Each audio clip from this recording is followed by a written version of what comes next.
ओम गुरुभ्यो नमः गम गणपते नमः उन्नते नमः राम रामाय नमः मातेश्वरी नमो नमः मातृपितृ चरण कमलेभ्यो नमो नमः। ओम शांति शांति शांति हरिओम। मीन राशि वाले कैसा रहने वाला है अगला साढ़े साथी का मनोस्थिति, ये प्रश्न था आप लोगों का। अभी मकर वालों का 70% 80% तक गुड है, 20% बैड है, उसमें पस्त है वो लोग। ढेर सारे वीडियोस कमेंट्स आ रहे हैं, उनके लिए मैं अलग स्पेशल वीडियो में। कुंभ का 50% चल रहा है। क्या मीन वालों का अगला 6.5 साल मैं कहूंगा क्या आंकड़ा देंगे आप बताओ। एक तरफ यहाँ शनि 1 साल 1.5 साल पार कर चुके हैं, फिर पीरियड मीन का चला नहीं है, बहुत कम लोग अफेक्टेड हैं, बहुत कम लोग। और उसका जो डाटा अगर देखेंगे, जैसे जैसे मैं प्रेडिक्शन 2 साल पहले 1.5 साल पहले कराया था, धन हानि, प्राण पीड़ा, मान सम्मान हानि, बीबी छोड़ के भाग गई, लबरा लबरी का धोखा हो गया, ब्लैकमेल का शिकार हो गया, एक्सीडेंट हो गया, हाथ पे टूटा, सर में लगा, सर का चोट, घर में बैठे कोई आके पीट दिया, मार खाए, थप्पड़ खाए, बेइज्जत हुए, पड़ोसी और मित्र बंधु और अपने लोग धोखा दे दिए, अपने भाई, अपने रिलेटिव, अपने कनेक्शन वाले जिसको बहुत विश्वास किए थे वही पीठ पीछे छुरी भोग दिया। तो तनाव तो रहेगा, यात्रा से परेशानी, धूम पैसा का खर्चा, बिजनेस ठप हो जाना, बिजनेस बंद हो जाना, ये जितने भी इसके लिए मानसिक तनाव का जो कंडीशन इंटेंसिटी है मीन राशि का अभी भी बहुत कम है। और अभी उतना सोचने का विषय भी नहीं है, क्योंकि राहु बैठ के ग्रास करके माया में रचित करके आपको पूर्ण आवेश करके रख दिया है। इस क्षेत्र में बहुत ज्यादा आशा करना, आकांक्षा करना कोई आवश्यकता नहीं है। अभी होश भी नहीं आएगा, होश आने के लिए 1.5 साल बाकी है। तो मन तो बिगड़ा हुआ रहेगा, लेकिन समझ नहीं पाओगे। तभी आएगा जब शनि आपके घर में बैठेंगे। जब शनि आके आपके घर में बैठेंगे 7.5 साल में, अभी बाकी जो 1-1.5 साल और रह गया है, इसमें समझ लो 80% मानसिक अवस्था अच्छा नहीं रहेगा। कुछ लोगों को पता भी नहीं चलेगा, क्योंकि शनि का बार पता चलने के चलते तब तक शनि बाबा अपना काम निपटा दिए होते हैं। तो जो मीन वाले अभी नहीं है अलॉट, उनके लिए कुछ बोलने का आवश्यकता नहीं। जब होश आएगा फिर ढूंढेंगे वीडियो, अरे बाप रे कहाँ है रे। आगे 2.5 साल मनोस्थिति गुरु के घर में, देखो मीन वाले बड़े मेच्योर्ड होते हैं, बड़े ज्ञानी होते हैं, एक प्रकार के स्टेबल व्यक्ति विशेष रहते हैं, द्विस्वाभाविक रहते हैं, इसीलिए इतना जल्दी स्टडी कर पाना मीन को संभव नहीं है। कोई भी इतना जल्दी नहीं समझ सकता है इनको, और कोई फाइनलाइज भी नहीं कर सकता है। तो इस कंडीशन पे तो आप स्वाभाविक बच रहे हो, और पहला 1.5 साल बचे इसलिए हो कि गुरु आगे चल रहे हैं। लेकिन शनि जब आ जाएंगे चंद्र के साथ विषयोग, अत्यंत नेगेटिव थॉट बिल्डअप होगा, क्योंकि राहु ऑलरेडी वहां पर एनवायरमेंट को बिगड़ा के गया है, और शनि यहाँ इन कर जाएंगे। और वो शनि आएगा जो राहु से क्रॉस करके राहु के मुंह से घुसा हुआ, बड़ा डिस्ट्रक्टिव शनि रहेगा। उसके वो स्थिति तो मत बोलो, एकदम घर में बैठे रहो, निकलने का इच्छा नहीं है, नया लैपटॉप, नया मोबाइल, नया घर, नया गाड़ी, नया इन्वेस्टमेंट, नया मित्र, बात करने का इच्छा नहीं, चुप बैठ, इस प्रकार के कंडीशन तो बने।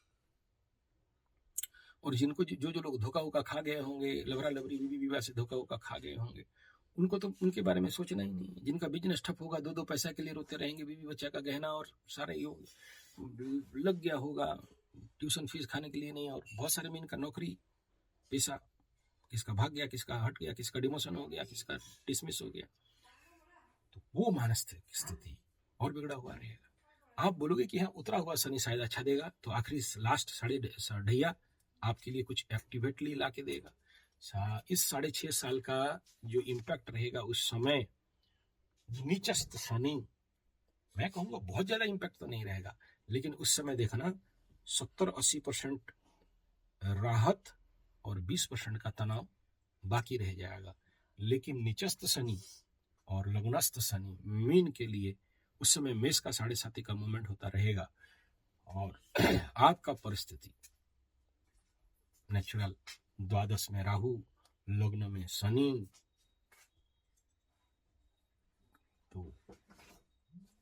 रिवर्स इम्पैक्ट कुछ ज्यादा ही जिंदगी में दिखाई देगा, उथल पुथल जिंदगी। तो इसका रेमेडी एक ही है कि सबसे पहला आपकी कुंडली में इस समय जो जो भी दुर्योग वगैरह है उनको शांति करना है। और अत्यंत आवश्यक ये भी है कि इस समय का जो परिस्थिति जो सुपर नेगेटिव है उसके लिए शनि का रेमेडी करते करते चलना चाहिए। ये दो चीज मैं आपको कहूंगा। और जिनको बहुत ज्यादा पीड़ा है, सुंदराकांड का पाठ मंगलवार शनिवार तो अत्यंत आवश्यक है। और बाकी जो लोग आप शनि मंदिर जा रहे हो, हनुमान भगवान का मंदिर जा रहे हो, ये सब ठीक है, लेकिन कुंडली अपने देख लो। इस समय शनि उन्हीं को पीटते हैं जिनके कुंडली में जिस प्रकार का दुर्योग बना है। सोचो, आपके कुंडली में सूर्य राहु सूर्य केतु का योग पड़ा, मान सम्मान 100% जाएगा, कोई नहीं रोक सकता।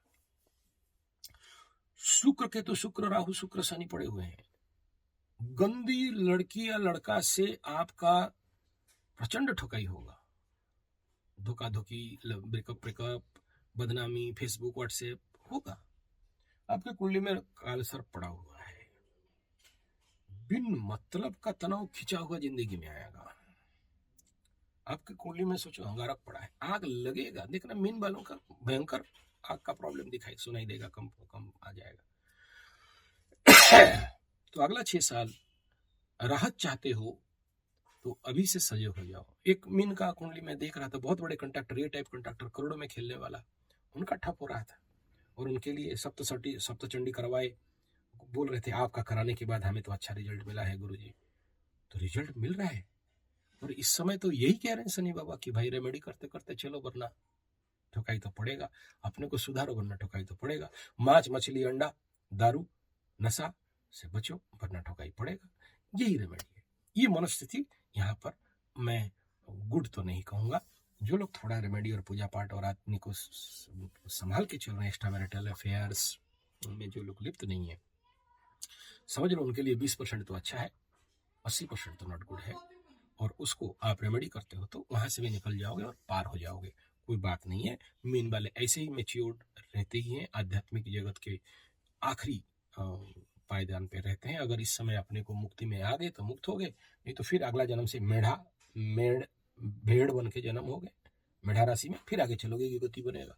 ये मीन राशि मीन लग्न वालों के लिए एक ही है कि ये आपका आखिरी जिंदगी है, कहा जाता है, सबके लिए नहीं। और इसको अगर उपयोग किए तो अगला फिर यहाँ से मुक्ति का रास्ता है, आखिरी एंड हो गया। नहीं तो फिर आगे चलोगे। हमारे गुरुओं के मुंह से सुनाओ, बाकी कितना सच कितना झूठ ईश्वर को पता। धन्यवाद, नमस्कार।